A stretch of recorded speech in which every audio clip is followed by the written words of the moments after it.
বন্ধুরা এখানে এই দুষ্টু লোকটি এসে তরমুজগুলোতে ইনজেকশন লাগাতে থাকে যাতে করে তরমুজগুলো লাল ও মিষ্টি হয়ে যায়। তখনই সেখানে লোকটির ছোট ভাই চলে আসে, এসে বলে ভাইজান আপনি এখনো এখানে বসে আছেন, তরমুজের ডিলাররা চলে এসেছে।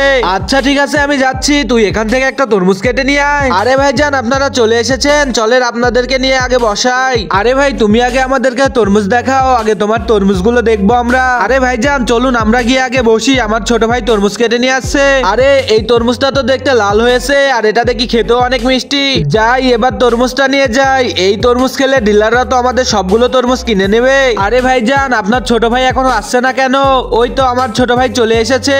আরে ভাইজান এই নেন আমাদের ক্ষেতের তরমুজ, খেতে অনেক সুস্বাদু। আরে ভাইজান তরমুজগুলো তো দেখতে অনেকটাই লাল লাগছে, এখন খেয়ে দেখি তরমুজগুলো খেতে কেমন। আসলে তো তরমুজগুলো অনেকটাই মিষ্টি খেতে। তো ভাইজান বলুন কত টাকা সহ নিবেন? আরে ভাইজান সবার কাছে থেকে 20,000 টাকা সহ নিচ্ছি, আপনার কাছ থেকেও নিবনি। আচ্ছা ঠিক আছে ভাইজান, তাহলে আগে আপনি আমাকে তরমুজের জমিটা ঘুরিয়ে দেখান। আরে তুই এটা কি করছিস? তুই আগে তরমুজটা কেটে দেখা ভাইকে। আরে ভাই চাকুটা আমার কাছে দাও, আমি কেটে দেখি তরমুজ কেমন। আরে এটা কি? এই তরমুজটা তো খেতে একবারে বাজে, এত খারাপ তরমুজ কিভাবে বিক্রি করলি আমার কাছে? আর এটা কি? এই তরমুজের মধ্যে ইনজেকশন আসলো কিভাবে? তার মানে তুই আমাকে ঠকাতে চেয়েছিলিস, আজকে তো তোকে আমি শেষ করেই ফেলবো।